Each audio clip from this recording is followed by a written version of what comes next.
السلام عليكم ورحمة الله وبركاته. أهلا بيكم معايا في فيديو جديد من وي. فيديو النهاردة إن شاء الله هشرح فيه معاكم طريقة عمل مربع سهل وبسيط لعمل مفرش للسرير أو مفرش للسفرة، وكمان ممكن نعمل منه بلوزة أو كارديجان أو أي منتج أنت حابة تكونيه من مربع. أتمنى يكون سهل وبسيط عليكم، كمان ينول أعجابكم. بسم الله الرحمن الرحيم. مربعنا النهارده بنستخدم فيه لونين للمربع الواحد، لكن انت طبعا بالنسبه للمفرش الكامل ممكن تستخدمي مجموعه الوان. الجزء الداخلي من المربع اللي هو السطر الاول والتاني دول ممكن تغيريهم، يعني كل قلب مربع تخليه بلون مختلف عن قلب المربع التاني، لكن هيكون عندك الثوابت، هتكون القاعده هي اللي ثابته عندنا، هتكون بلون واحد سواء الابيض الاسود الاوف وايت البني اي لون انت حابه تخليه للون القاعده زي ما انت عاوزه. لكن السطرين الاولانيين هم دول اللي احنا بنغير اللون بتاعهم، اللي ممكن تستخدمي بقى مجموعه كبيره من الالوان، وممكن كمان نستخدم بقايا الخيوط المتاحه عندنا، لكن لازم كلهم يكونوا بسمك خيط واحد مع حجم ابره واحد تشتغلي بيه. هنشتغل مع بعض بخيط صوف متوسط السمك مع ابره رقم 3.5 ملم.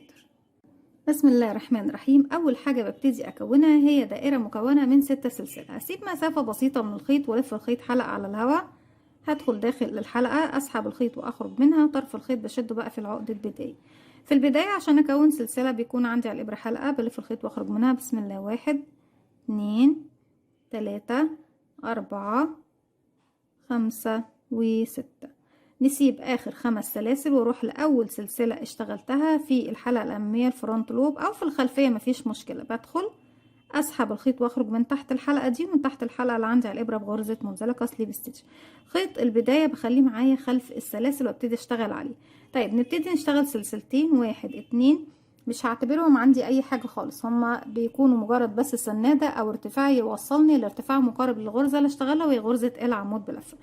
هبتدي اشتغل داخل الفراغ اللي كوناه 16 غرزه عمود بلفه واحده، ما بين كل عمود وعمود باخد سلسله مسافه. علشان اشتغل عمود بيكون عندك على الابره حلقه، بلف لفه واحده لانه عمود بلفه واحده، بقى معايا حلقتين. بدخل فراغي هسحب الخيط وهخرج تاني، معايا 3 حلقات، بسحب الخيط واخرج من حلقتين، اتبقوا 2 هسحب الخيط واخرج منهم. سلسله مسافه، عمود رقم 2، سلسله، عمود رقم 3،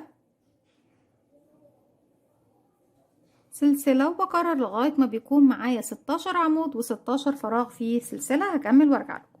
رجعت لكم تاني، وفي نهايه السطر زي ما احنا شايفين بروح لاول غرزه اشتغلتها واقفل بغرزه منزلقه فوقيها، وبمشي بمنزلقه لغايه السلسله اللي ما بين العمودين. شغلي كله في السطر ده بيكون فين؟ بيكون فوق السلسله، فوق كل سلسله. الاعمده بتجاهلها تماما. طيب السطر التاني بيكون بردك بنفس اللون الاول. طيب يا رندا، احنا ينفع نشتغل بخيوط شنجام ملونه في السطرين الاول والتاني؟ ينفع، وبيكون شكلهم حلو جدا. طيب ينفع نغير في السطر الاول عن التاني، يعني كل سطر من السطور يكون بلون؟ ممكن، بس مش هيكون شكله حلو، مش هيدينا نفس شكل او الشكل المطلوب للموديل بتاعنا. فالافضل ان انت ما تغيريش، يعني انت خلي بس السطرين الاول والتاني بلون ثابت دايما، سواء بقى خيوط شنجام ملونه او ان انت بتستخدمي لون واحد بس ثابت. طيب فوق كل سلسلة بشتغل غرزة كلاستر مكونة من 3 عمود بلفة. هنرتفع سلسلتين ومش بنعتبرهم معانا من العدد. هلف الخيط على الإبرة، بدخل فراغي، أسحب الخيط وهخرج. معايا كده 3 حلقات، الحلقة الأساسية والحلقتين اللي احنا لفينا ودخلنا بيهم. هلف الخيط واخرج من حلقتين بس، واخلي الحلقة الأخيرة على الإبرة. ألف الخيط تاني مرة، هدخل فراغي، بسحب الخيط واخرج، هسحب الخيط واخرج من حلقتين واخلي الأخيرة. بلف الخيط لتالت مرة وبدخل أسحب الخيط واخرج، هسحب الخيط واخرج من حلقتين، 1 2، واخلي الاخيره. بقى معايا 3 حلقات، ال3 عمود اللي سبت الحلقه الاخيره منهم والحلقه الاساسيه بقوا 4، هسحب الخيط واخرج منهم ال4 مع بعض، وكده بكون شغلت غرزه كلاستر. بشتغل 3 سلسله، 1 2 3، بلف الخيط على الابره، بسيب العمود وفوق السلسله بكون كلاستر مكونه من 3 عمود، 1 2 3، 4 حلقات على الإبرة. اسحب الخيط واخرجي منهم، خدي 3 سلاسل مسافة، 1 2 3، وبكرر دوت لغاية ما بيكون معايا في النهاية 16 غرزة كلاستر و16 فراغ في 3 سلسلة. هكمل وارجع لكم. رجعت لكم تاني، وفي نهاية السطر بقى معايا 16 غرزة كلاستر و16 فراغ في 3 سلسلة. فوق اول غرزة بقفل بغرزة منزلقة، وابتدي اضيف اللون اللي هو اللون الجديد واللي هو بيكون لون القاعدة عندك اللي ثابت. بنسيب مسافة من الخيط والف الخيط حلقة على الهواء، بدخل داخل حلقة، الف الخيط واخرج منها، وشد خيط البداية، بتقفلي عقدة بداية. بسحب بقى الحلقة الجديدة من تحت الحلقة الموجودة عندي على الابرة، واشد الخيوط واسحب الخيوط معايا في الخلف. هنا بروح بمنزلقة لغاية السلاسل الثلاثة، ما بشتغلش فوق الكلاستر نهائي، بتجاهل غرز الكلاستر تماما، وببتدي اشتغل فوق كل سلاسل 3 موجودة عندي. برتفع سلسلة، خيط البداية عشان اتخلص منه بلف على الخيط بالشكل ده، وهنزل اشغل غرزة حشو، لف الخيط على الابرة واشتغلي 5 سلسلة، 1 ونفضل نلف الخيط لغاية ما نتخلص منه، 2 3 4 5. هنا اشتغلت حشو، هروح للفراغ اللي بعده غرزة حشو، 5 سلسلة حشو، 1 2 3 4 5، واروح للفراغ اللي بعده غرزة حشو. طيب هنا اشتغلت فراغين فيهم 5 سلسلة 5 سلسلة حشو، 5 سلسلة حشو، 5 سلسلة حشو. تمام، يعني كام واحدة حشو؟ 1 2 3، ومن فوق بيكون عندي فراغين فيهم 5 سلسلة. هنا هروح اشتغل في الفراغ اللي جاي 5 عمود، 5 سلسلة 5 عمود في نفس الفراغ بدون ما اخد هنا سلاسل. انا هنا بعد الحشو على طول بلف الخيط مباشرة وبدخل في الفراغ اللي جاي، 1 2 3 4 و5. طيب هنا اول مجموعة 5 سلسلة، 1 2 3 4 5، وفي نفس الفراغ هو كمان 5 عمود، 1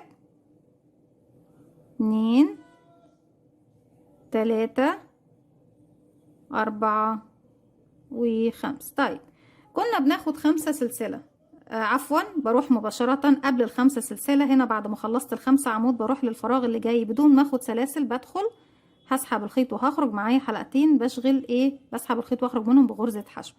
يعني انا هنا قبل الزاوية بكون شبكة بحشو، وبعدها بكون شبكة بحشو. تمام، برجع بعد كده اخد 5 سلسلة. طيب انا الكلام دوت لو انا مش بشبك في واحدة قدامي. لو انا بشبك بقى في واحدة قدامي بعمل ايه؟ هبتدي ال5 سلسلة مش هاخدهم كاملين، هاخد منهم 2، 1 2، والغرزة رقم 3 مش هاخدها، لكن هشبك في الناحية التانية بغرزة حشو. بس احنا مش عايزين نشبك في المكان اللي جاي، احنا عايزين نبتدي من عند الزاوية. طيب تمام، نكمل 1 2 3، يبقى كده ال5. هنزل بقى الفراغ اللي جاي بغرزة حشو، كمان 5 سلسلة، 1 2 3 4 5، واشبك بغرزة حشو، واروح بقى اشتغل الزاوية، وهنبتدي نشبك من عند الزاوية يا بنات. هنخلي المكان دوت هشرحه لكم في المرحلة اللي جاية.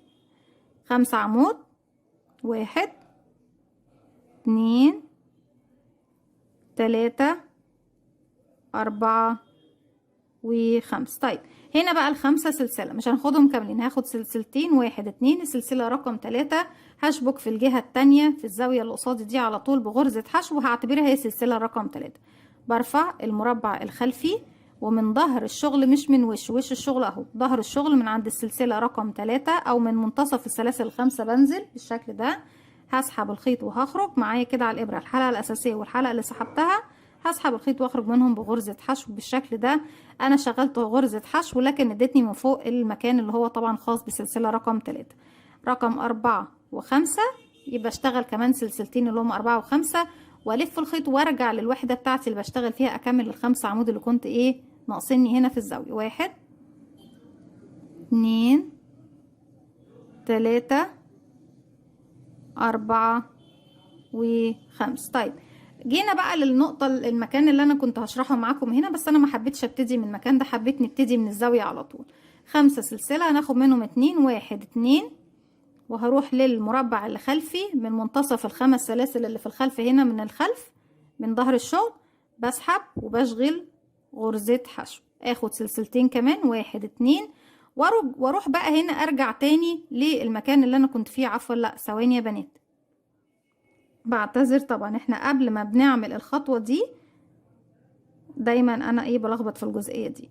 بروح هنا بعد ال5 عمود بنزل اعمل غرزة حشو الاول. لازم اشبك ال5 عمود دول زي ما انا كنت شابكة قبليهم.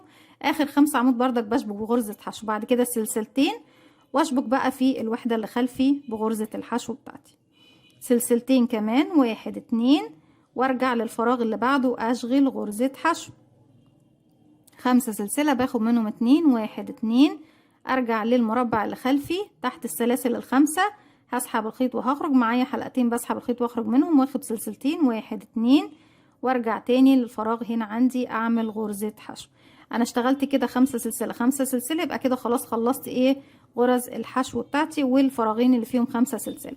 الف الخيط مباشرة واروح اشتغل 5 عمود، 1 2 3 4 5. 5 سلسلة هناخد منهم سلسلتين، 1 2، واخر زاوية عندي ما بين المربع ده والمربع ده من تحت ال5 سلاسل بنزل اشغل غرزة حشو، اكمل سلسلتين، 1 2، هلف الخيط على الابرة وبشغل 5 عمود بلفة في نفس الفراغ، 1 2 3 4 و5. قبل ما ننسى تاني ونرجع نعمل 5 غرزة سلسلة، لا الحشو الاول يا بنات بثبت بس ال5 عمود بتوعي وارجع بقى اشتغل ال5 سلسلة ايه اللي احنا محتاجينهم، 1 2 3 4 5. لو عندي مربع في الجهة دي بشبك فيه، كنت طبعا هشبك بنفس الطريقة اللي شبكنا بيها هنا. ما عنديش بشغل ال5 سلسلة كاملين والحشو 5 سلسلة، 1 2 3 4 5 وحشو. وبعد كده الف الخيط على الابرة. طالما خلصت مرتين 5 سلسلة بروح اشتغل 5 عمود، 1 2 3 4 5. 5 سلسلة، 1 2 3 4 5، وارجع تاني في نفس الفراغ 5 عمود، 1 2 3 4 و5. طيب خلصنا السطر بتاعنا. اول غرزة حشو اشتغلتها اهي، بنزل من تحتها وبقفل بغرزة منزلقة زي ما احنا شايفين بالشكل ده. هسحب الخيط واخرج من تحت الحلقة اللي عندي على الابرة بالمنظر ده زي ما احنا شايفين. بصوا لما بنيجي بقى نفرد الشغل بتاعنا، انا بس عشان الخيوط ايه متداخلة ببعضها اهو، نبعد بس الخيوط عشان تبان شكل ايه الوحدات بتاعتنا. بيكون شكله جميل جدا ومميز، وحدة جديدة جميلة سهلة وبسيطة جدا. نقدر نعمل منها شال، نقدر نعمل منها كوشنز، نقدر نعمل منها مفرش للسرير او للسفرة، نقدر نعمل منها بطانية للبيبي كمان مفيش مشكلة خالص. حتى هتركبي لها بطانة لان هي فيها فراغات شوية ايه في الداخل، واحنا ما بنحبش دايما بطاطين البيبي يكون فيها فراغات عشان يكون فيها دفى كويس، لكن مفيش مشكلة ركبي تحتها بطانة هتكون حلوة قوي. بكده بكون وصلت معاكم لنهاية الفيديو بتاعنا النهاردة. اتمنى يكون سهل وبسيط عليكم وكمان ينول اعجابكم. ما تنسوش فضل الله يسامرني اذا عجبكم الفيديو تدعموني بلايك وشير وسبسكرايب، واستنوني في فيديو جديد من وما تنسوش كمان تفعلوا زرار الجرس علشان يوصلكم مني كل جديد، وكمان ما تنسوش تتابعوا صفحتي على الفيسبوك. السلام عليكم ورحمة الله وبركاته.